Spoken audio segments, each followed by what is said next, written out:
คำมาตราอันมีหัวคอชื่อว่าเกิดมาเย้าอย่าคือซุมตึน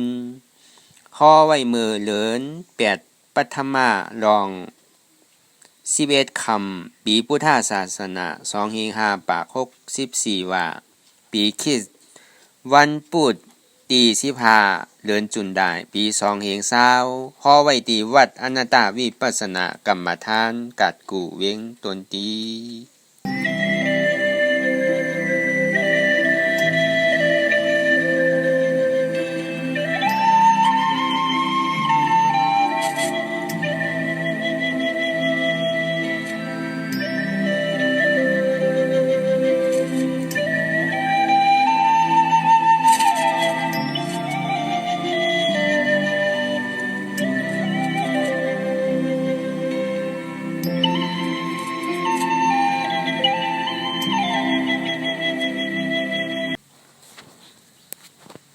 ก่อนที่นางปฏิวัติถูกกำในข้าวขาวอนกันไว้สาเหตุนา3เจ้าก่อนผู้ทางที่ผู้ทาเจ้านั้นผู้เชมีเข้าคาไว้คาอ๋อธรรมังที่ธรรมนาตาเจ้านั้นผู้เชมีเข้าคาไว้คาอ๋อสังฆังยาดิยา8เจ้านั้นผู้เจมีเข้าคาไว้คาอ๋อต่อสื่อการในเฮาตีไรดุขันธาหาเปิงดีพระราตราสังขาก่อนพุทธังกาตีขันธาหาเปิงปีแยบในดูตานเจ้าออกธรรมังกาตีขันธาหาเปิงปีแยบในดูตานเจ้าออกสังฆังกาตีขันธาหาเปิงปีแยบในดูตานเจ้าออกต่อสืบการในเฮาตีไรกันต่ออาริยะเจ้าเขากูเจ้าก่อนในโนบลงตีปืนยาวประวัติซ้อนอาริยะเจ้ากูเจ้าคาในยามมือไหลก็ดีอันข้าวผู้เสแลตั้งกามลง3เปิงไหลวนพิษไหลลาดพิษไหลเหตุพิษมาเจอนั้นแค้นต่อปวดปล่อยวางความปั่นขาวเขาอย่าให้เป็นอันตรายลงอันเหตุตามมากโพนิปานนั้นสกัมติคานอสาธุสาธุสาธุ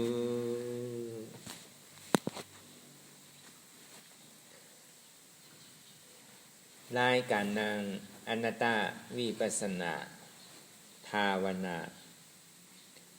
หานยอดธรรมนาตาในไหนอ่อนดังสุดไหนก็คือเอานังคากายกุดขากว่าทับต่างขาซ้ายก็ไหลอำนั้นขาซ้ายทับต่างขากว่าก็ไหลมือ2คอนต่างตักปอเย้าไหนไว้ตัวเอาสื่ออย่าไปเคียงป้นตีอย่าไปหย่อนย่านป้นตีปอเย้าไหนคือเอารับหูเนอเปิดหูยานปิงยา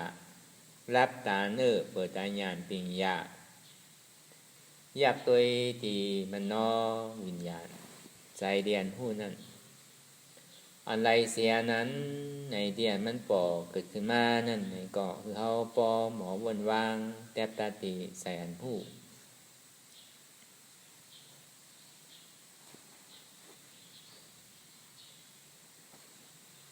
ห้องว่ามัชฌิมาปฏิปตาอ่ำเคียงป้นอ่ำหย่อนย่านป้นกับกายโดยการไว้วางตูกับกายโดยการไว้วางใส่เฮา อย่าไปเคียงป่นตีอย่าไปหย่อนย่านป่นตีโตก็อย่าไปเคียงใจก็อย่าไปเคียงโตก็อย่าไปย่านใจก็อย่าไปย่านเนี่ยอยู่กลางเนี่ยเคียงป่นหย่อนย่านป่นเนี่ยกับกายโดยการไว้วางโตกับกายโดยการไว้วางใส่เฮานั่นอ่อนตั้งเนี่ยเฮาไปหันเจ็บไปหันทุกข์ไปป่องใสเหนืออนัตตาเดเกาะตัวลมถอยใจเข้าออกอ่อนตั้งถอยใจเข้ายาวถอยใจออกยาวถอยใจเข้าลึกถอยใจออกลึกเข้าเกิดออกตายเกิดตายเข้าเป็นออกลูกเป็นลูกปองเกิดเวียบตายนี่เพราะว่าเอาความห่างดีว่าได้ก็เป็นลูกเพราะความห่างซ่าว่านี่ก็เกิดยาวตายอีเต้มันก็เกิดเป็นลูกตายมันเป็นกูเดียวกันก้อยหนังเก่าตัวก็อย่าไปตัวหลอกลายเนี่ยเขามีญาณสมาธิที่ตั้งหานันจือใจญาณสมาสังกัปปะตั้งบนนันจือใจเอาญาณปิญญานำนาห้องว่าปฏิบัติเส้นตั้งสายกลางในมรรคแองกา8เปิงนั่นเอาปิญญานำนาปิญญาศีลสมาธิที่ได้เอาญาณปิญญาเป็นก่ออ่อนโหโทนะหันสะพอเตียนมันเป็นเตเอาญาณสมาสังกัปปะบนหันสะพอเตียนมันเป็นเตหันสะพอเตียนมันเป็นเตหันสะพอเตียนว่ามีอันไรเตียนเฮาอุเปิงพองำมันไหลเพราะเฮาว่าเอาตาเนอตัวไหนเกาะตั้งแต่จิโกต่อไปตีนของเฮานั่นเกิงอยู่กูมือกูวันกูยาม1 วันยาว1 วันป้นกว่า1 วงยาว1 วงป้นกว่า1 เดือนยาว1 เดือนป้นกว่า1 ปียาว1 ปีป้นกว่าขันธาจิโกต่อไปตีไหนมันเกิงกว่าหาตั้งตายอยู่กูมือกูวันเนี่ยเฮาว่าเมื่อว่าเนี่ยเมื่อในเนี่ยเมื่อว่าเนี่ยตึกหนุ่มอยู่เมื่อในเท่าแล้วกลางในเจ้าเลยมือเหลียวเนี่ยกลางในเจ้านี่ตึกหนุ่มอยู่ก้วยกลางมือพองยามเหลียวในเท่าแล้วจองดีว่าข้าวยามขิงข้าวยามนั้นมันไปมันกินอยู่ติ๊กสังขารล่านั่นกินอยู่ติ๊กตาวันก็ออกมาเตียงเย่าก็ตกเดินก็ออกมาเนี่ยเดินใหม่ขึ้น1 คำต่อถึงใหม่15 คำมนไว้ก็ในป้อเดินลอง1 คำต่อถึงเดินดับเนี่ยก็ก่อยๆกินกว่าเอาอายุอาศัยของกูนเฮาเอาการเท่าการแก่เฮานั่นป่นกว่าจอมวันไหนวันนั้นจองดีว่าพอเฮาว่าเอาตาเนื้อตัวเนี่ยแต่ก็มันก็เกิงอยู่ที่อยู่ยาวถามว่าเฮาตีหนุ่มถ้าหนุ่มเกิงกว่าหาตั้งเท่าอยู่ติ๊กถามว่าเฮาตีอยู่ดีกินวานอยู่เสในก็ซ้ำเป็นเกิงกว่าหาตั้งเจ็บไม่ใครหนาวอยู่ติ๊กทางว่าเฮาดิ่มตายปอกนี่ครับเกิงกว่าหาตั้งตายอยู่ติ๊กก้อยกาติตายเมื่อยามไหลนั่นแต่เฮาก่อมไปฮู้ห้วยหนังเก่าจองดีว่ามันไปมือไปวันไปขิงไปข้าวไปยามหยังเนี่ยมันเกิงอยู่ติ๊กเฮาก็อู้เปิ่งพองำมันไหลเนี่ยจองดีว่าใครเท่าก็เท่าอยู่อย่าไปเท่าแลในก่อมบ้านไรใครเจ็บไม่ใครหนาวในก่อตีไรเจ็บไม่ใครหนาวอยู่อย่าไปเจ็บไม่ใครหนาวแลในก่อมบ้านไรอย่าไปตายในก่อมบ้านไรหนังก่อสันดีไรตายอยู่ติ๊กแน่ตั้งแต่การเกิดขึ้นมาใครเกิดก็เกิดอยู่ใครเท่าก็เท่าอยู่ใครเจ็บไม่ใครหนาวก็ตีไรเจ็บไม่ใครหนาวอยู่ใครตายนี่ก็ตีไรตายอยู่นั่นน่ะดีเต้มันพอเขาเอาตาเนื้อตัวเขากว่านี้มันก็ตึงเกิงอยู่ยาว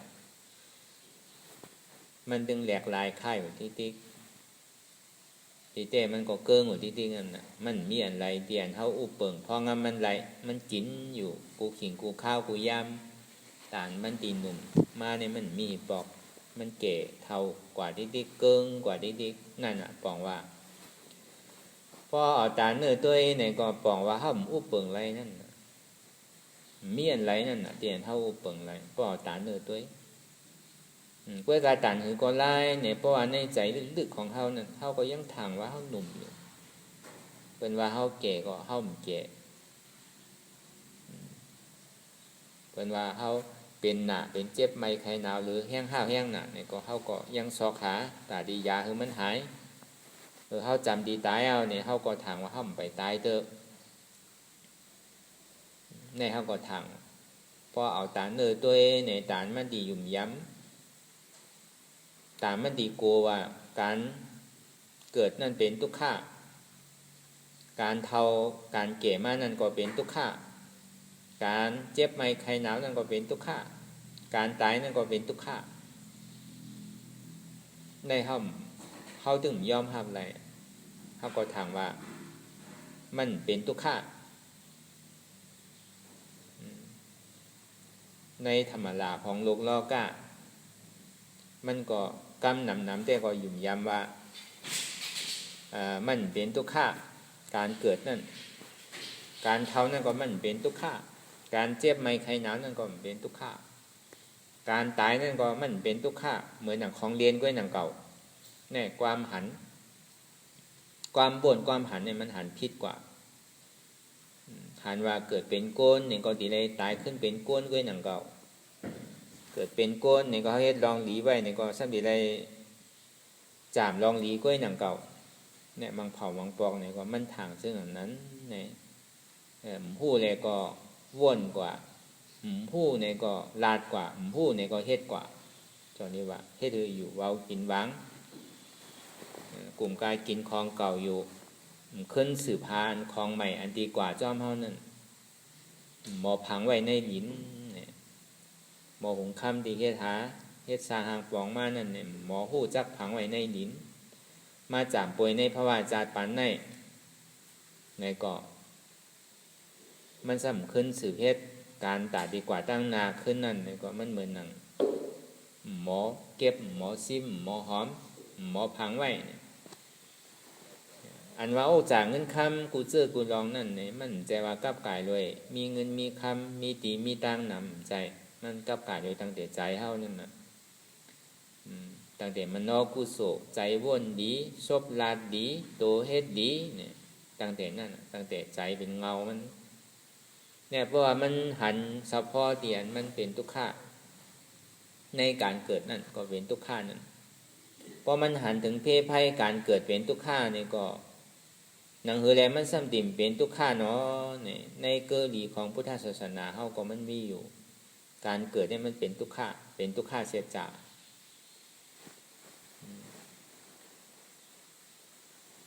คือพอเกิดสังเวกาตระการเฒ่าแก่มานั่นเนี่ยก็เป็นทุกข์เสียจากการเจ็บไมไข้หนาวนั่นเนี่ยก็เป็นทุกข์เสียจากการเรียนตายก่อนนั่นเนี่ยก็เป็นทุกข์เสียจากนางหือแลซ้ำติ่มไรเกิดไรแก่ไรเจ็บไรตายทั้งนั้นชื่อในก็ในศาสนาบุญคำพระเป็นเจ้านั่นมันถึงที่มีอยู่เนี่ย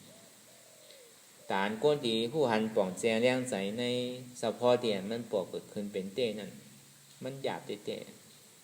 ในโกนเฮาในหลวงโลกาเฮาว่าทั้งหมดทั้งสิ่งเฮาว่าบ่เอาโกนพุทธศาสนาเฮาว่าแต่ก็ชื่อก็ที่มีอยู่หมอกเหงล้าน2เหงล้านไปเนี่ยในหัวโกนทั้งหมดทั้งสิ่งมีอยู่7เหง8เหงล้านเนี่ยกล้วยกะฐานมันดีฮู้ถึงดึกบ่ตันนั่นแต่ก็ใครอยากบ่ได้เต้อย่างเก่าป้อมมาจ้างตื้อกรรมพันเฉพาะเตียนมันเกิดขึ้นเป็นเต้นั่นเพราะว่ามันฮู้ป่องแจงแรงใจหลีเอานี่เพราะว่ามันหันภัยเกิดภัยแก่ภัยเจ็บภัยตายนั่นเป็นทุกข์ขันใจหนังหือซ้ำติ่มไรเกิดติ่มไรแก่ติ่มไรเจ็บติ่มไรตายสังว่าไรเกิดไรแก่ไรเจ็บไรตายนี่ก็คือมันบ่เป็นภาวะที่อันอ่ำซุ่มตื่นคือมันบ่เป็นภาวะที่อันมันหลีแมดหล่อนตอนเกเหลือในแทงสังว่าไปมีตั้งหาฐานตาดีจุนอายุอาสากสายใจไรตาดีจุนขันถาไรในเนี่ยก็มันก็ตีเฮ็ดรองตั้งหลี พอมันหันไพ่อันนี้ยาวเนี่ยก็ลองการตาหน้ากู้โสลองการกาจาก้าเรียนสังมันก็เป็นพื้นฐานของโลกเล่าก้าเพื่อการจาก้าเรียนตาหน้านั่นเนี่ยก็ซ้ำดีไรเลือกตีมันอยู่หนังเก่าลาลีปันดาลีดูกว่าเนี่ยก็มันก็มังเผามังปอกเนี่ยก็มันก็เป็นพ่อนดีหนังเก่าเจอพันดีอยู่เซต้าเนี่ยก็หน้ามันดีเนี่ยก็ตามันตีออกมาเข่าดีนั่นก็มันก็เป็นไรสังว่าเจอพันดีหน้าดีเซต้าเนี่ยก็น้ำเก้าปีกลางปีปลายปีเนี่ยก็ดีไรดีเมื่อหนังเจอพันดีอันว่านั่นเขาเฮ็ดหามารวยว่าจีสุจริตกายสุจริตมโนสุจริตนั่นห้องว่าวจีอาชีวะ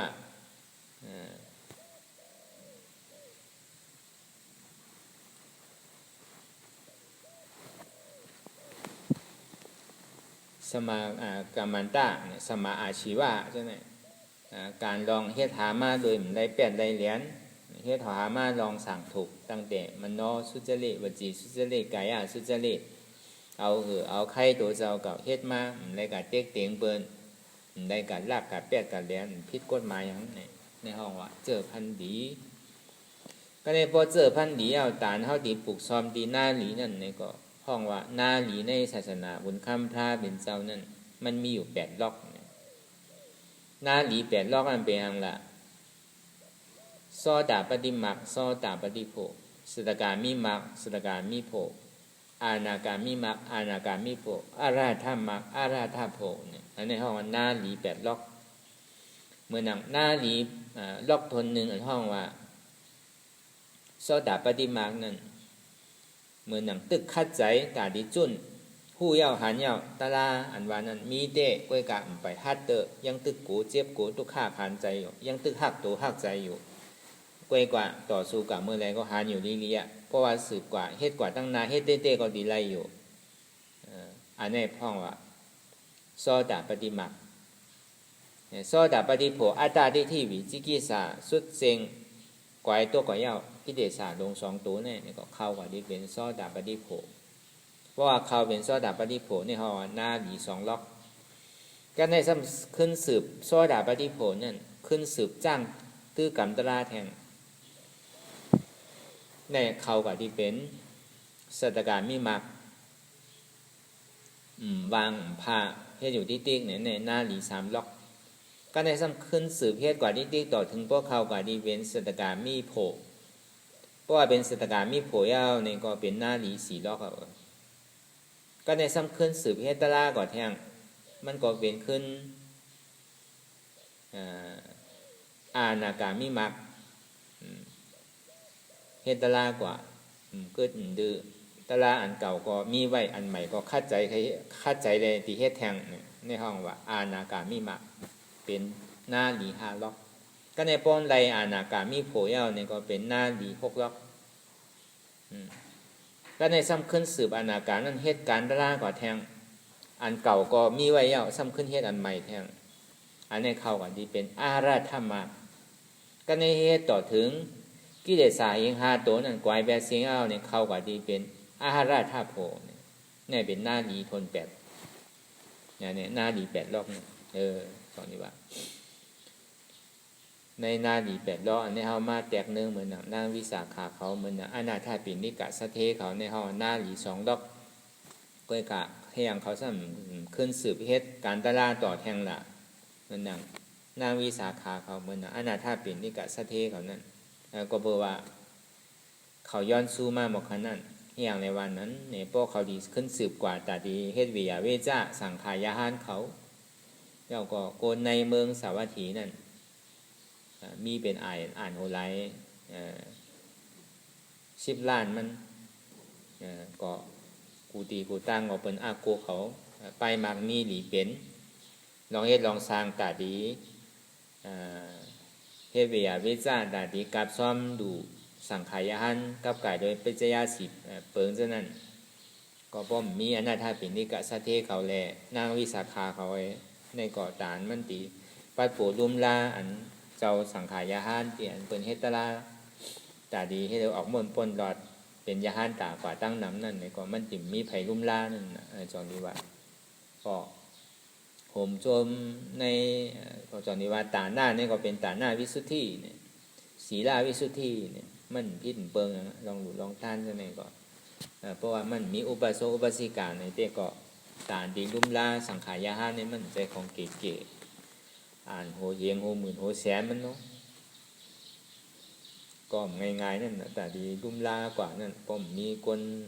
เวียวิจารมีคนกับเขากับซ้อมเนี่ยก็สังขารนี่มันดีมันดีหยาบมันน่ะตัวอยู่จ้องต้องอยู่ในวานนั่นนะมันเป็นอย่างนั้นเดี๋ยวนี้เขาว่ากับไก่โดยให้อย่างไรมังเผา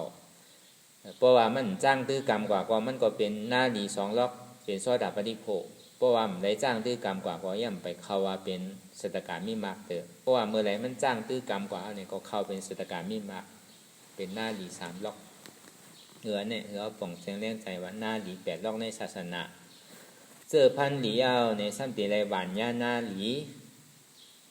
ก็ในเพราะว่าหวานย่าหน้าหลีเอาในทำไปเอาเตอหนังเก่าหน้าหลีนั่นเนี่ยก็ป้อมมีน้ำก็ตานเขาดีมากขึ้นนั่นก็เป็นไรหนังเก่าตั้งแต่หน้า9 ปีเนี่ยหน้า6 ปีนั่นนะผล6 ปีก็หลีเนี่ยผลกลางปีก็หลีผลปลายปีก็หลีผลในเช้า3 ข้าวเนี่ยมันหลีถึง3 ข้าวเนี่ยเด็กก็หนังกลางใจเฮาเอ็นนั่นใครใครเป็นนั่นอันที่เฮาสู้ต้องมุ่งมองนั่นเนี่ยมันดีเต็มทนกว่ากูเจอกูลองว่ากับกายโดยรอกี่สัมปติรอกุตระสัมปติเนี่ยก็มันดีเต็มทนกว่าก็ในเพราะว่าน้ำหลีโหปีนั่นโนเป็นหือผลตกโหปีนั่นผลตกกลางปีนั่นผลตกปลายปีนั่นเป็นหือเพราะว่าผลตก9 ปีนั่นเนี่ยก็เหมือนหนังเขามีเจตนาเกิดขึ้นมากล้วยเขาใครหลูใครตั้นใครจากก้าเลยสังใครให้เป็นตาหน้าเลยสังเนี่ยเหมือนหนังจากก้าในหลูเย่าก็ย่อมสู้ต้องมุงมองใครไรเนี่ยท่อจากก้าอันดูตาหน้าในสู้ต้องมุงมองใครไรโลกีสัมปติโลกุตระสัมปตินั่นอันนั้นสู้ต้องมุงมองใครไรแหละใครไรตาหน้ามันมี2 เมลนั่นมีไผเต็กเต็งมีไผจี้สั่งมีไผมีอาณาขุนเมืองก็ไรเลยเต็กเต็งในห้องว่าผล9 ปีผล6 ปีก็ดีเนี่ยก็ในผลกลางปีก็ดีนั่นดูเนี่ยเหมือนเขายังตึกดูตึกโจกตึกทกออกตรงนั้นเนี่ยเขามีใจตุ้มเตอร์เขามีใจถี่ใจเดียวมีใจพิษใจเปิงในการเรียนเขาเลยได้ต้านกว่าอันนี้เขาว่าหน้ากลางปีก็ดีเอาผลกลางปีก็ดีก็ในการเดินสุดมาผลปลายปีโอ้เนี่ยถึงที่เย้าตัวสุดเสียงกว่าเย้าเนี่ยก็ห้อมตุ้มเตอร์มาโหใจมันมีอย่างมาว่ามาเสมาเนมาอุบลองสังก็เย้าอยากก็เพื่อเขาดูในศาสนากว่าเย้าดูถูกดีดูในหน้าหลีกว่าเย้าเนี่ยแต่ก็ห้อมมีการตุ้มเตอร์มีอันมายาเก้าในหมาโหใจเจตนาจืนใสอยู่เสตั้งแต่เก้าถึงกลางถึงปลายก็มีอะไรที่มันตุ้มเตอร์เนี่ยในห้องว่าผลปลายปีก็ดีเนี่ยก็ในพอผล9 ปีก็ดีผลกลางปีก็ดีผลปลายปีก็เรียนว่านั่นให้อย่างไรมันดีล่ะเขาเจนจ้าวนตัวอีลีเขาปลูกตานเจอไรตานตัวนั่นว่าเป็นอย่างนั้นน่ะปลูกอีดอ่อนก็เจอพันในมันติเพกว่าอ่านโหไรกิ่งไรปอกเขาตัวเจนจ้าตัวเม็ดเขาพอหวานกว่าเม็ดเหลียวก็เนี่ยมันสลิดขึ้นมาพอเกิดหือเมื่อหนังเจอนั่นน่ะเขาหวานกว่าเม็ดก็พอขึ้นมาเป็นต้นในห้องว่าดูตานเจอไรตานต้นก็เพื่อว่าเจอพันเขาก็หลีลินหน้าเตียนตีปลูกซ้อมนั่นก็หลีผล9 ปีกลางปีปลายปีนั่นก็หลีเนี่ยเหมือนหนังทางใจนั่นเขาใครเป็นนั่นเตรียมทนอันว่าเนี่ยมันมีอันมันเตรียมทนนั่นเจอพันหลีซ้ำกับปลูกหญ้าตีลินหลีเนี่ยก็มันก็คือเกิดหนังเก่าดูตานต้นไรตานเจอกล้วยหนังเก่าเจอพันหลีทำกับปลูกหญ้าตีลินอันนำหลีเนี่ยก็ลินมันเลี้ยวนะใครปลูกปลูกแต่มันตีไรมันนำได้มันไรก็มันมากนั่นนะมันก็เป็นอย่างนั้นหนังเก่าเจอพันหลีหน้าหลีในเซต้าเนี่ยก็ ดินดีเซตันเนี่ยก็พอฝน9 ปีมันหลีเนี่ยก็มันก็แคมพอฝน9 ปีหลีเนี่ยฝนกลางปีซ้ำหลีเนี่ยก็แคมมันก็ไรเตรียมทนก็ในฝนกลางปีหลีฝนปลายปีซ้ำหลีเนี่ยก็มันก็ซ้ำแคมอย่างเก่าจองนี้ว่าเจอพันก็ดูดีนาก็ดูดีผล9 ปีกลางปีปลายปีนั่นก็ดูดีจองนี้ว่าที่ว่ามาตั้งแต่ปักเก่าเปิงอ่อนตั้งโหงเอาแต่เงินมันมานั่นก็อ่านว่าตาหน้ามันมีหลายรองกันคาดใจใครรู้มีใจใครยืนปันนั่นเคยลอกี่สัมปติลอกุตราสัมปติลองตาหน้ายืนปันจากก้าเดสังมันก็ดีคาดใจกาวาการมีกาวาอะไรปองเป็นการได้สังว่ามีอันว่าอะไรปองเป็นเนี่ยก็มีโอกาสเงินคำตาดีหลูเต้อยู่นาอะไรเนี่ยก็อันมันแมดหล่อนตอนเกหรือเปิ้นทำเป็นศีลนั่นกรรมศีล5ศีล8เพราะว่ากรรมศีล5ศีล8ในศาสนากันในศาสนาพุทธะกันมันก็เพราะศีล5ศีล8เตียนมันใจในศาสนาก็มีอยู่ก็กับเพราะมันแมดหล่อนตอนเกได้ก็มันเป็นศีลในศีลศีลในศาสนาแล้วก็กรรมสมถะวิปัสสนามันยอดเต้ๆในศาสนานั่นยอดปลายมันเต้ๆนั่นก็มันเป็นวิปัสสนาเพราะว่ามันนอกกุศลวจีกุศลกายกุศลออกจากกุศลสัมปติกุศลนั่นมันนอกกุศลใจทัดสางด้วยในวิปัสสนาญาณวจีกุศลอุปลองตั้งหลีทิ้งศีลหือไรกายกุศลเฮาเอาตัวเอาว่าเอาเอ็นเฮาเฮ็ดเฮามีออกจากเงินคำก็เฮาเอาตัวเฮาจอยเฮาเฮ็ดนี่ก็เป็นกุศลเฮากายกุศลวจีกุศลก็ลองศีลมโนกุศลก็ลองสมาธิสมถะก็ว่าอะไรลองวิปัสสนาเนี่ยก็ว่าอะไร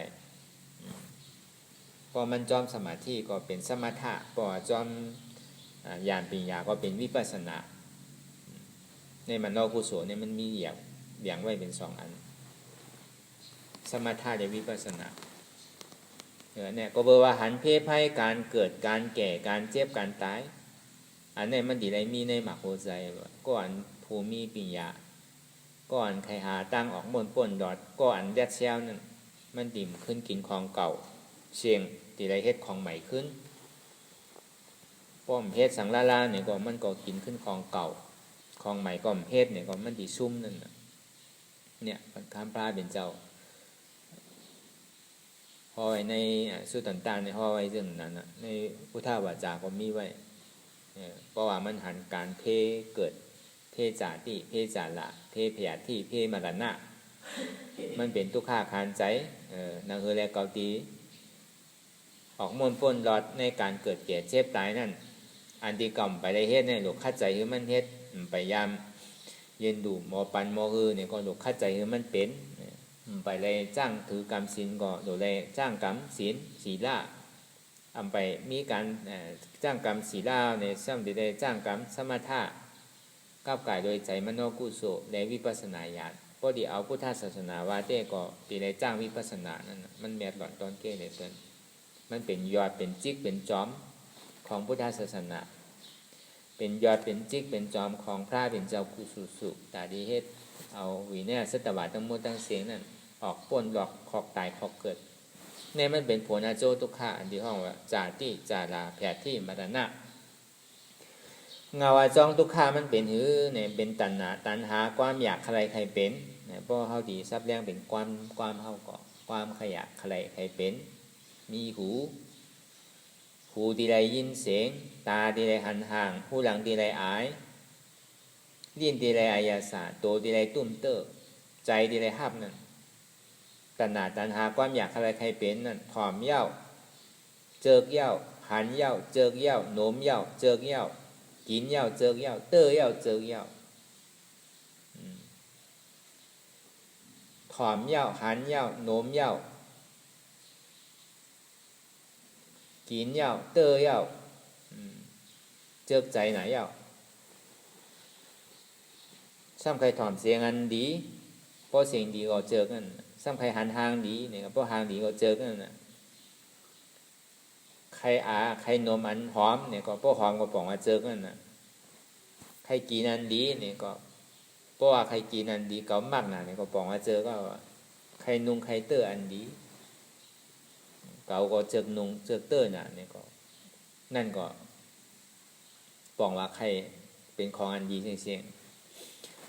ถอมเย้าหันเย้าโน้มเย้ากินเย้าเตอเย้าเจอเย้าสม่ำอิ่มอ่ำเบออ่ำจานอ่ำไหนในห้องตันหนาตันหาความอยากถอมเอาใครถอมแทงหันเย้าใครหันแทงโน้มเอาใครโน้มแทงกินเย้าใครกินแทงเตอเอาใครเตอแทงนุงเอาใครนุงแทงเจอก็ซ้ำใครเจอแทงถอมเย้าหันเย้าโน้มเย้ากินเย้าเตอเย้าเจอเย้าอ่ำอิ่มอ่ำเบออ่ำจานอ่ำไหนเนี่ยให้เธอเกิดความอยากขยักอะไรใครเป็นให้เกิดกิเลสหลงนั่นเพตื้นอยู่ที่อ่ำเย้าอ่ำชุดอ่ำเสียงบอกก็เบื่อในเป็นเงาในห้องว่าตัวสมุทัยเสร็จจากในปกติเขาว่าเอาตั้งหูไปหันเอาตาเนื้อเอาที่มันวนตั้งนอกกรอบนอกไว้หนังเก่ามันเป็นตัวปี้แงบแต่มันวนคือมันป่องใสแจงเลี้ยงนอกไว้หนังเก่าอันตั้งในมันเนี่ยก็มันเป็นปรมัตถ์เพราะมีอย่างปีอย่างเนี่ยก็วนนั้นเนี่ยก็ป่องหนังเก่าก็การยันการปั่นพองยามเดี๋ยวนั้นมันป่องนั่นกันจอนที่ไรซับแรงถึงมันเด่นตีอันอ่อนตั้งแต่ก็ตื่นยาวก็กลางยาวก็ลึกไปก่อนมันเป็นขั้นเป็นตอนกว่าเนี่ยก็เปิดเงามันอาจจ้องนั่นน่ะมันมีความอยากเลยติดอันซุกอันโบนอันเปลี่ยวก็เปิดมีเวทนาเจอที่มีตัณหาอันว่านั่นก็เปิดว่าเจออยู่ในสุขาเวทนาเสียงอันนำลีทำใครทอมทางจ้าเนี่ยก็ซ้ำใครหันเมนหนาอมใครนมอ่ำเจอกินก็ตึงใครกินอ่ำเจกนุงเจกไว้ไหนก็ซ้ำใครนุงใครไว้เกาอ่ำเจกเนี่ยก็เปิดเกาอ่ำเจกนั่นนะมันก็เยอะถึงเขาใครหาที่อันเกาเจกกว่าที่เพราะหาเกาเจกก็ตุกข้าวที่นั่นน่ะอันเท่าเจกซ้ำมันใจไรมากง่ายมันใจว่าอะไรมามันหลอกมาหลายเนาะซ้ำที่ได้เอาว่าเอาแห้งเอาใจเอาซบเอาตัวเอาเฮ็ดอยู่เฮ็ดพิษมู่เฮ็ดถูกมู่พออะไรมากกว่ายาวเนี่ยมันเฮ็ดกิเลสาเพตื้นหนูที่ทางว่าดีอิ่มซ้ำหมออิ่มแล้วซ้ำใครไรทางหนูที่อ่ำยาวอ่ำสุดอ่ำเสียงอย่างคือกลมตึกเลยล้อผ้าใครนั่นก็บอกว่าอันเปี่ยวอันบนนี่มันเกิดขึ้นที่ล้อผ้าใครไรติดอยู่ในสุขาเวทนาจงนี้ว่าในการแก้ตัววงรอบปฏิจจสมุปบาทนั่นเนี่ยพวกเขาหมอตื้อกรรมเนี่ยก็เขาที่ได้ออกในทุกข้านั่นนะเสียงอันนำเจิกนั่นเนี่ยก็อ่ำมันกึ้มหางดีนั่นเนี่ยก็มันกึ้มอายเมนั่นก็มันกึ้มอายาศาสตร์ที่อันใครกินนั่นเนี่ยก็มันกึ้มเสื้อผ้าคุณนุ่งโคไว้ที่อันไรตุ้มเตอร์ตัวไรตุ้มเตอร์นั่นเนี่ยก็มันกึ้มอันเก่าอันเจิกนั่นเนี่ยก็มันกึ้มหนังเก่าพอป่องแจงแรงใจเจิงไหนเนี่ยก็มันก็เป็นเสียงหลิวหนังเก่ามันดีให้ถึงเขาผ่าซัตตาแปดตรงวงรอบปฏิจจสมุปบาทตรงวงรอบดีให้ถึงเขาเกิดแก่เจ็บตายเนี่ยก็ว่าเขาว่ารับกายโดยการเกิดแก่เจ็บตายเนี่ยก็หนังเขาซ้ำดีออกม่วนป้นตอนในการเกิดแก่เจ็บตายนั่นเขาซ้ำดีแล้วเอาอันไรเป็นตอนสอนเขาเอาอันไรเป็นหักเงาเขาตาดีอย่างจู้กว่าตั้งนานนั้นเพราะว่ามันมีหักมีเงามันมีตอนสอนมันมีเงินมันเนี่ยก็เฮาก็เฮ็ดซื้อดีไรกว่าป่นไรนั่นเก่าจงที่ว่าของดีเนี่ยมันมีที่อันนำเจิกนั่นน่ะจงที่ว่าเสียงอันที่มันว่ามาเนี่ยนะคือสังว่ามันกึ้มเนี่ยสังว่ามันมีขอถามซึ่งหนังสือเนี่ยเฮาว่าเสียงที่อันเฮาเจิกเสียงนกเสียงหนูเสียงรถเสียงก้ายังก็เย้าหยาเสียงโก้นี่ยังก็เย้าหยาเสียงนั่นก็มันเป็นไรนั่นก็มันดีไรถอมยินอยู่ตั้งแต่เจ้าถึงคำมันก็ดิ่มไรยินซึ่งนั้นติ๊กจองที่ว่ามันกึ้มทางที่ไรหันอยู่นั่นก็มันมาโจแก้บ่อนกำเดียวไว้นั่นก็พอยองก็หายกว่ามันก็มันกึ้มนั่นก็ไอ้นมที่เขาได้นมหมดนั่นเนี่ยก็นั่นก็เพราะว่าของว่าเขาเหมือนเจอเนี่ยก็หอมก็ถึงว่าเหม็นนั่นน่ะเป็นว่าหอมเขาก็สมบัติเหม็นอยู่นั่นน่ะก็เพื่อเขาเหมือนเจอพอเขาเจอก็เนี่ยเหม็นก็ยังว่าหอมมันเหมือนอย่างนั้นอันเหม็นนั่นก็มันกึ้ม อายาศาตั้งกินเตียนเท่าไรกินข้าวก่อนในต้องนั่นเนี่ยก็มันคือบ้านดีกินแข็งอ่อนยังก็เย่าอย่าพอมันรวมก่อนในต้องนี่ก็มันก็เป็นคีออกขึ้นเป็นคีเมื่อมดด้วยหนังเก่ากินเปอร์โหลคืออยู่ใจอยู่เปอร์โหลได้กินเปอร์โหลคือขันทายอยู่ก้วยหนังเก่าในพวกเขาหมอยามปีเขาแทบตัดเกาะเขาก่อมทุกข้าย้อนมันตัวเตียนเท่าไรนุ่งเสื้อผ้าคนนุ่งโคไว้นั่นก็อันว่าฮาลีว่าดีว่าจ้าดีว่าจ้าย่ามว่าสีในสีนาว่าเนี่ยพอเขากัดติดมันเนี่ยก็เมียวอันจ้าหลีมันก็กะมันก็หยาบมันก็เป็นอันทุกข้าขันใจเพราะว่าเขานุ่งมีสื่อก็นุ่งกว่าที่นั้นมีสื่อก็ใส่กว่าที่นั้นนุ่งบนตาดีผมภาพตับอันจ้าอันบวยก็หนังเก่าแต่ว่านุ่งเอาติดอะไรเข่เข็มใจเนี่ยเพราะเขาหมออยู่เนี่ยก็เขาหมอว่างเลยหันยาเขาก็หนุ่มหมอว่างเลยอันนำเจิกนั่นเนี่ยก็มันกึ้มเขาว่าพออยู่กว่าเนี่ยให้อะไรมันกึ้มเนี่ยถอมเสียงอันบางพอเขาเจิกถอมเนี่ยถอมหมูกูวันเขาหมอเจิกมันหนังเก่าทางเดียนเขาเลยหันอยู่ว่ามันทางดีอันตัวก่อนตัวมาซ้ำทางดีอยู่หนังเก่าผู้หลังที่เขาหนูหมูเขาว่าเมนเนี่ยอยู่เนี่ยก็ซ้ำหอมมากหนังเก่าพอดีมาแตกเต้เนี่ยเป็นว่าขี้เนี่ยเมนเขาซ้ำนังเนี่ยนมขี้เขาอยู่เขาก็ซ้ำว่าเมนหนังเก่าอันนี้เขาว่าเอาแตกที่มันง่ายเมื่อหนังเมียวเตียนเขาว่าเขาเจอกินเนี่ยก็การซ้ำในกินอยู่ที่เนี่ยก็ซ้ำหมอเจอมือมาหนังเก่าเมื่อหนังคนนุ่งก็ไว้เตียนเขาว่าจุกนุ่งเจอใส่ก็การนุ่งกันนุ่งไม้เนี่ยก็ซ้ำหมอเจอมาหนังเก่าจองดีว่าอันนำเจอในเนี่ยก็ซ้ำหมอเจอมาหนังเก่าตอนนี้ว่ามันก่อมมันกึ้มอันว่านึงก็เอาป่องเสียงแรงใจหมอทัดสางดองอันไหนเนี่ยก็เขาก็ทุกข้าย้อนมันป้อมเปลี่ยนเช่นนั้นเนี่ยมันติโจรเท่าที่น่ะโจรตั้งหูโจรตั้งตาโจรตั้งหูหลังโจรตั้งซบโจรตั้งโตโจรตั้งใจอยู่ที่นั่นน่ะเพราะใครแหละมันแคบๆเนี่ยฉันจะได้หาซื้อเอาโตเพราะหาซื้อเอาก็โตเสียเงินเนี่ยป้องว่าโจรนั่นมาโจรเท่าที่นั่นน่ะตอนนี้ว่าอันเสียงดีนั่นเนี่ยก็มันกึมทางดีนั่นก็มันกึมอายหอมอยู่นั่นก็มันกึมอันดีกินอยู่นั่นในก็มันกึมอันดีใส่อยู่นั่นในก็มันกึมเกาเจิกหนานั่นในก็มันกึมเสียงฮาวานดีเนี่ยถอดหมูกูวันเนี่ยก็อีโมนะเก่าช่างใครถอดมันเสียงดีเลยในแท่งเนี่ยตาที่ได้หันว่าห้างดีตัวอันเก่าอันเดียวเนี่ยก็อีโมนะเก่าช่างใครหันห้างดีเลยในแท่งเนี่ยผู้หลังเตียนเขาเลยโน้มอยู่หอมนะก็การป้องกันย่านหอมหรือในก็ซ้ำใครไรอันหอมหรือในทางหนังเก่าอายาศาสตร์ตั้งกินที่ห้าวันดีกินไหนเอาในป้อเขากันย่านดีกินเหลือในทางเนี่ยก็อันห้าวันดีกินเนี่ยก็มันก็ดีกินแป๊ดแล้วนั่นน่ะอันวันดีกินนั่นก็มันคือมันว่าเมื่อหนังเสื้อผ้าก็นุ่งก็ไว้ที่เขาเลยนุ่งอยู่ที่เขาเลยตุ้มเตื้ออยู่นั่นอันดีนุ่งนั่นเนี่ยก็มันคือก็ได้ป้องกันนุ่งอันดีนุ่งเหลือในทางไหนก็อันว่าดีนุ่งนั่นก็มันก็ดูกว่ามันก็มันคือบอกตอนนี้ว่าบางเผาบางปอกเนี่ยมันก็ติดนั่นมันติดย่อมสุดเสียปอกนั่นเพราะว่าเราภาคอะไรอยู่ที่ตัณหาความอยากอะไรใครเป็นเนี่ยพวกเขาคือซับแรงกว้างพวกเขาเอาหูเอาตาเนื้อเอาตัวเนี่ยมันติหันอยู่กันอันนี้มันเป็นเงาจ้องทุกข้าแต่ที่ถือเขาเกิดเกี่ยเจ็บตายติ๊กย่อมสุดเสียปอกอันดีว่ามาตึงปุกตึงโมตึงเสียนั่นเนี่ยอันนี้มันปลายหยาดนั่นน่ะหยาดสมาธิที่ตั้งหันจือใจ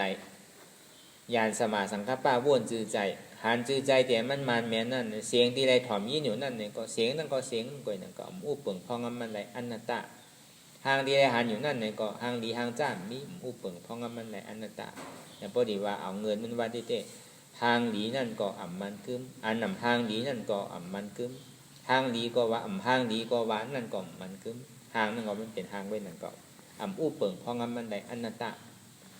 เสียงดีเลยถ่อมยี่หนูนั่นในเสียงดีนั่นก็อ่ำมันขึ้นเสียงอ่ำดีนั่นก็อ่ำมันขึ้นเสียงดีก็ว่าเสียงอ่ำดีนั่นก็ว่านั่นก็อ่ำมันขึ้นมันเป็นอนัตตามันมีเสียงใดเสียงเหนือ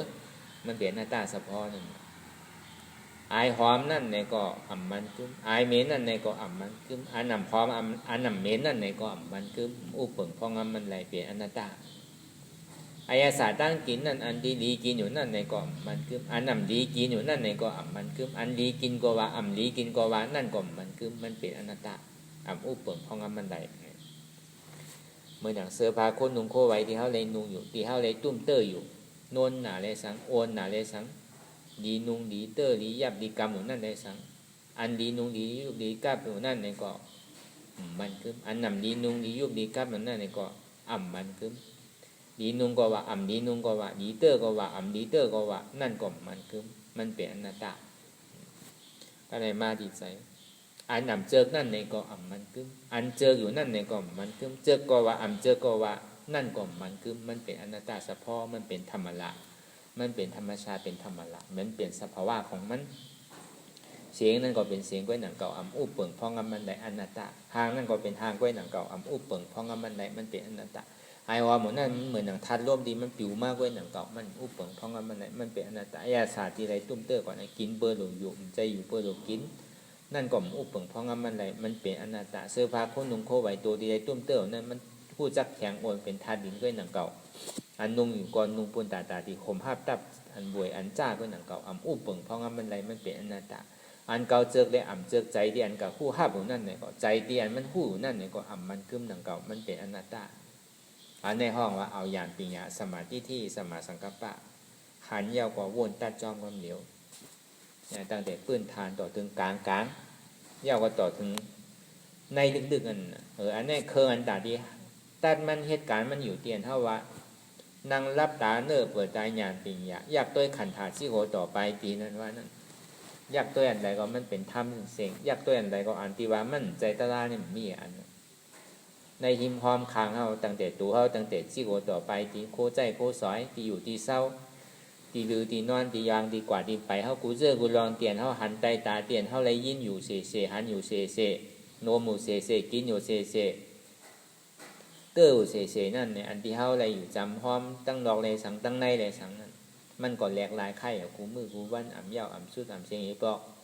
เนี่ยพอหมอเอามาเป็นตะลาเนี่ยก็มันก็เป็นตะลาวเสียงก็บอกว่ากูเจอกูลองมันก็เป็นสภาวะของมันพอมือไหลเข้ากับมักมันยึดว่ามันเป็นใครมันเป็นเมียวในอันเขียวใครเป็นแดงอันแดงใครเป็นของอันนี้ก็ก้อยนำมันอ่ะมันกับปรุงกับแต่งมันกับใส่สีใส่สังมันแทงกับเฮ็ดเมียวในเกิดอุปทานใจจับจ้อยเนี่ยก็เบิดตัณหาความอยากให้มันเป็นหนังในคือมันเป็นเมียวในเมียวนาเนี่ยก็เกิดอุปทานใจจับใจจ้อยกว่าติ๊กหามือสุดมืออย่างมือเติบมันป้อมมีบอกเพราะว่าตัดเนี่ยกำเดียวก็ในกลางเกตัณหาและเวทนาเนี่ยมันดีตัดแปลที่ในกำเดียวมันดิ่มลันเป็นอุปทานนั่นเนี่ยในลายแตบตัดนั้นได้แตบตัดกิเลสตัดตั้งหลายก็หลายอยู่นั่นก็กูเจอกูลองมันเป็นธรรมมันเป็นตะลาเสียงอันนั้นว่าเป็นตะลาเนี่ยมันถึงมีนั่นน่ะอันนี้เฮาว่าเอาไปเห็นฮู้เตอพองเนี่ยก็คือเฮาเห็นฮู้ไว้ว่าใจใจสภาวะของธรรมอันว่านั้นธรรมเนี่ยมันเป็นธรรมละธรรมนั้นมันเป็นสภาวะของมันก็เป็นของมันอยู่ซึ่งนั่นน่ะก้อยกาเมื่อไรเฮาเอายืดได้มักมาเนี่ยถึงเป็นเมี้ยวในเนี่ยก็มันทุกข์นั่นก็แปลว่ามันก็เป็นของมันอยู่เฮาสัมเพมันเหมือนหนังของเฮาเนี่ยมันติดกับใจเฮาละมันก็ให้เดี๋ยวเฮาเป็นทุกข์ก็แปลว่ามีญาณมีญาณมีไล่หันไล่ทัศสานั่นอาจารย์เรียกว่าไล่วิปัสสนาเนี่ยอันที่เฮาว่าเอาญาณมีญาณแต่อยู่ห้องยามเดี๋ยวเนี่ยเฮาเป็นมรรคเสจจะเป็นปัญญาศีลสมาธิสมาธิที่สมาสังกัปปะตั้งหันในใจเย้าตั้งวนในใจเย้าพอหันอยู่วนอยู่ในแต่ก็ฐานมันติ่มหันผู้ไล่เปลี่ยนเนี่ยมันมีนั่นน่ะพอหันอันเต้วนอันเต้หันเต้วนอันเต้ไล่อันเต้เย้าก็เป็นอันเต้พอเป็นอันเต้เย้าก็ปอกขึ้นหลังเป็นอย่างไรเป็นอริยะปิดปัจจุอภิสิภูมิเปิดประตูนิพพานตามมรรคแห่งการแปรเปิงเพราะว่าปฏิบัติเส้นตาสายตั้งแต่อริยะเจ้าเขากูเจ้าวินเขานิพพานเนี่ยแน่ติได้เดินตั้งเส้นตั้ง มากแองกาแปดเปิงสมาธิที่สมาสังกัปปะนั่นน่ะที่เราเรียกว่าเอาปิญญาน้ำนาเนี่ยก็บอกว่าเป็นปิญญาเนี่ยมันแม่นหล่อนตอนเกหรือเปิ่นเพราะว่าหันหมันแม่เน่าในตั้งบนหมันแม่เน่าในแต่ก็อ่านว่ามิสาวาจามิสากรรมันตามิสาอาชีวะเนี่ยมันมีอ่ะมันถึงเป็นสัมมาวาจาสมากรรมันตาสมาอาชีวะกว่าไล่เลี้ยวมิสาวายามะมิสาสติมิสาสมาธิก็มีอ่ะมันก็ดีเป็นสมาวายามะสมาสติสมาสมาธิกว่าเพราะว่าหันหมันแม่นวนหมันแม่นนั่นเนี่ยแต่ศีลาในสมาธิก็เหตุการณ์จ้องวันเดียวเหมือนเขาใจยานปิญญาทัดสางตัวก็เพราะว่าอีอย่างก็มันป่มเป็นของอันนั้นน่ะก็เพราะว่าเขามีใจตาดีกับเด็กงานเปิ้นมีใจตาดีเด็กเตียงเปิ้นมีใจตาดีเอาอยู่อาศักใส่ใจเปิ้นมีใจตาดีรับโคของเปิ้นมีใจตาดีย่านลองพิษในกามานั่นมีใจตาดีเป็ดแหลนเปิ้นมีใจตาดีกีนั้นเมียวอันเมาอันลองอันเดียมันพิษนั่นก็บอกว่ามันพอหันหมันแม่นตั้งแต่เงาว่นหมันแม่นตั้งแต่เงาก็ศีลาเนี่ยสมาธิเนี่ยมันต้องจืนใสกว่าเมื่ออย่างสมาวายามะเตียนเข้ามาจ้างตื้อกรรมหมดในข้าวตั้ง2 ชั่วโมง3 ชั่วโมงกว่าตั้งนานเนี่ยก็เขาก็ถอยนั่นเขาก็เฮ็ดอยู่หมันอยู่เสสมาสติเขาตื่นหู้โตเสมือ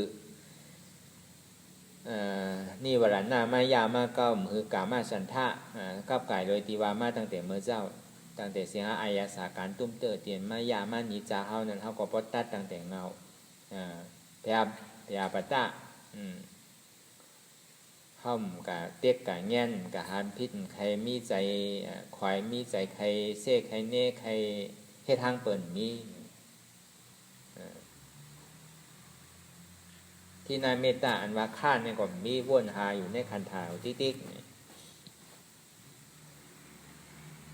ผู้จ้าใจพงใจปิวก็มือมันพงมันปิวตื่นหู้โตเส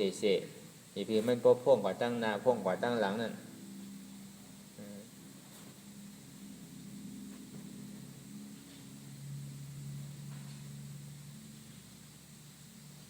วิจิกิสาหันพิษมันหันพิษนั่นน่ะเพราะว่ามันหันว่าเป็นตัวเป็นใจเป็นเจี๊ยบบอกว่าหันพิษก็เพราะว่ามันหันพิษนั่นน่ะเป็นสมาธิที่ตั้งแต่เงาตัว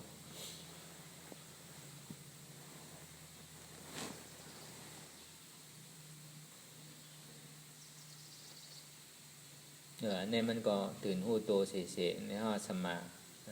สติก็ในสมาธิตั้งมันอยู่อ่ำสันอ่ำค้อนอ่ำโยกอ่ำย่ายอ่ำค่ายที่มันดังตะลานั่นอันเนี้ยมาแองกายแปลกเปิงเอามันกว่าจ้องกันเสียงเพื่อการเป็นปีญาศีลาน้ำหนาเอาเป็นปีญาศีลาสมาธิเป็นปีญาน้ำหนาเนี่ยก็เหตุการณ์มันกว่านั่นนะ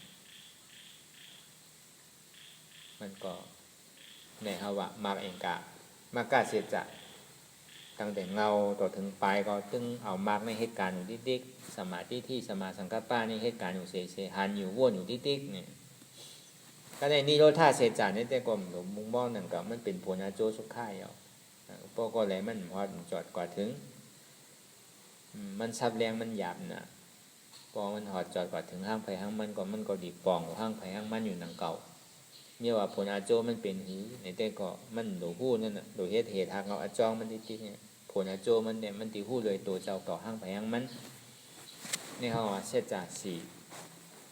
ลูกค้าเสจาอันที่ว่ามาเมื่อเจ้าเกิดแก่เจ็บตายสมุทัยเสจาอันที่ให้เธอเกิดแก่เจ็บตายนี่เป็น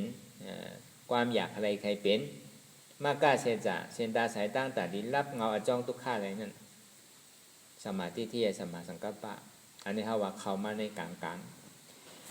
ก็ได้พวกเขามันลึกเหลือในแทงในเตียนเขานั่งรับตาเนื้อเปิดใจญาณปิญญาอยู่พ่อยามเหลียวเนี่ยนั่งรับตาหาเย้าเนี่ยคือหันเนี่ยคือหันสังเนี่ยคือหันเสจานั่นเป็นสังเป็นเจ็บหันเจ็บแกนต้องตอดเน็ตซานสั่นไหวโคมไตไม่กัดอ่อนแข็งนักเว้าจู้ตุ่มจับยายจึมหยอดเจ้าเนี่ยอันมันเจ็บแกนต้องตอดเน็ตซานที่มันโปเกิดขึ้นที่ยกขันธานั่นเหมือนมันเจ็บแกนต้องตอดเน็ตซานที่มันโปเกิดขึ้นที่ยกขันธานั่นมันเป็นทุกข้าเนี่ยเป็นทุกข้าเสจาอันหานอยู่นั่น ก็ในคู่อันเจ็บแก้นต้องตอดเนตรซานสันไว้คมไต่ไม้กัดอ่อนแข็งจู้ตุ้มจับยายจึงหยอดอันหู้นั่นเป็นใจหู้เป็นนามธาตุอันมันหู้เจ็บแก้นต้องตอดเนตรซานอยู่ซึ่งนั้นมันเป็นทุกขาขันใจมันเป็นทุกขาเพราะว่าเป็นทุกขาเสียจากก็ในอันห้าบันเจ็บแก้นต้องตอดเนตรซานสันไว้คมไต่ไม้กัดอ่อนแข็งจู้ตุ้มจับยายจึงนั่นอยู่นั่นห้องว่าเวทนาธาตุห้าเอาเจ็บห้าเอาไม่ห้าเอาเสียบซึ่งนั้นเป็นเวทนาธาตุนั่นก็เป็นทุกขาเสียจาก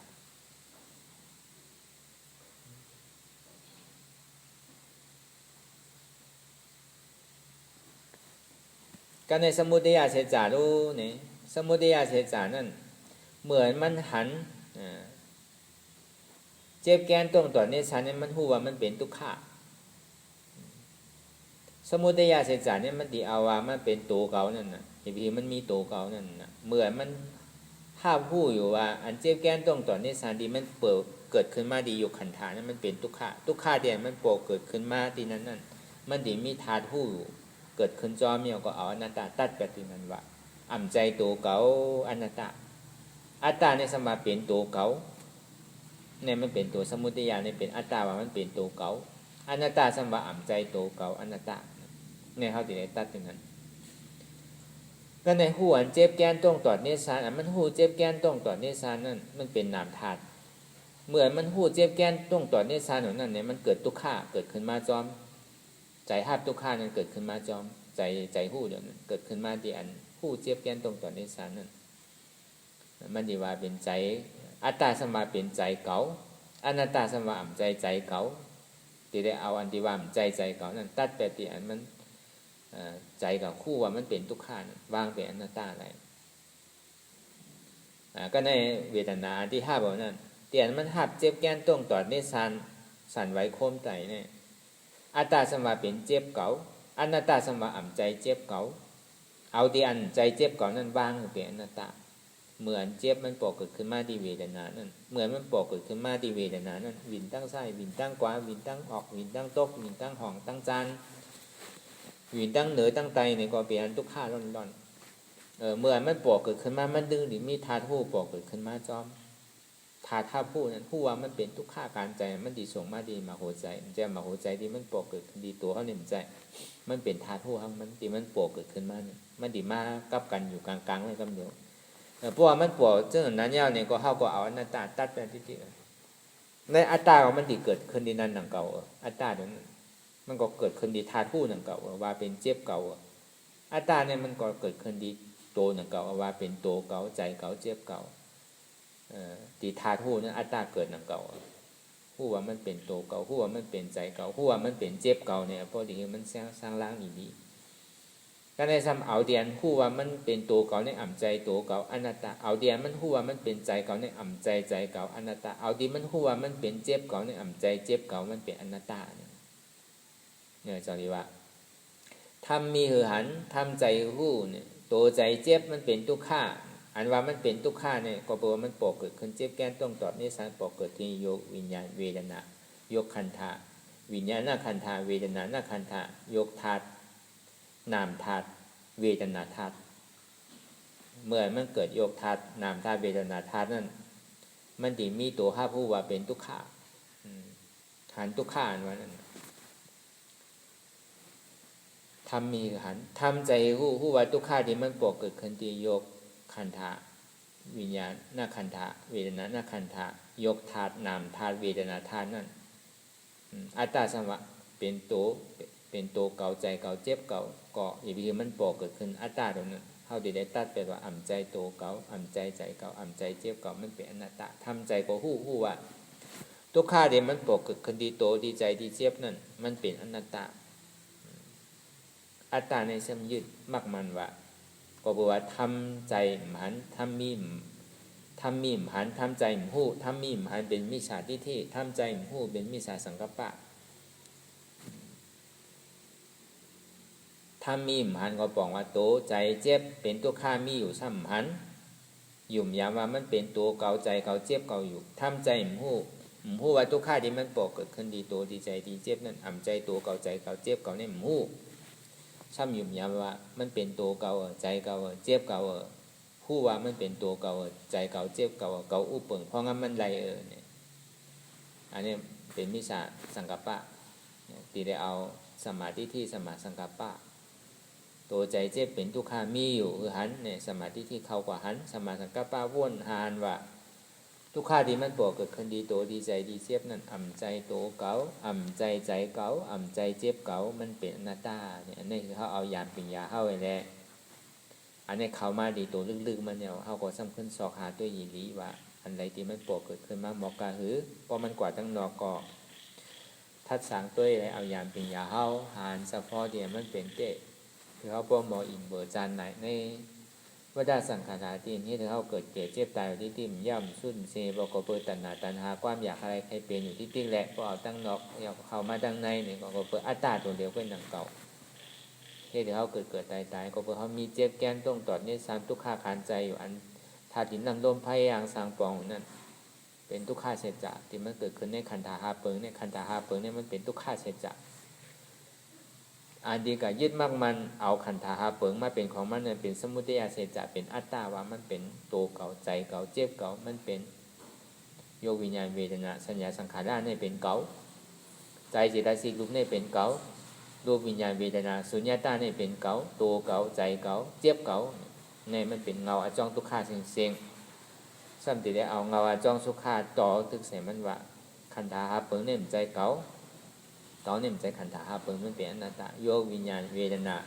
สุญญตาในอ่ำใจเก่ามันเป็นอนัตตาใจเจตสิกรูปในอ่ำใจเก่ามันเป็นอนัตตาอ่ำใจตัวเก่าอ่ำใจใจเก่าอ่ำใจเจ็บเก่ามันเป็นอนัตตาเนี่ยเป็นเงาอจ้องทุกขะเพราะว่ามักกะเสจเป็นเครื่องดาดิพาซับตัดกิเลสาลงนั่นตกพุทธขาดกว่าอะไรนั่นตีเลยเอาตัวแน่เลยชอขาอย่างพี่มันมีอัตตาพี่มันมีเก่าล้านมันกว่าทั้งหลายในเนี่ยก็เอาหน้าตาเลยผ่าซับตัดถึงมันพอขาดถึงมันพอไหลๆนี่ก็คือเอายานปียาเข้าไปเลยวนยาวๆเขายำหึงอย่าปีว่าไพ่น่ะอย่าปีว่าเทิงน่ะเตียนเท่าหันเตียนเท่าวนเตียนเท่าวนเตียนเท่าหันนั่นคือมันเพ่งเปลี่ยนกันกว่าเนี่ยวนต่อถึงเจ็บนั่นพอสุดเสียงเกียงหายกว่าวนต่อถึงทุกขานั่นพอสุดเสียงเกียงหายกว่าตัดต่อถึงอัตตานั่นพอตัวพุทธขาดกว่าเนี่ยก็อ่ำลงอ่ำลืมอันใดที่มันปอเกิดขึ้นมานั่นเนี่ยก็คือเขาปอหมอวนบางเป็นอนัตตาสะพอไหลเนี่ย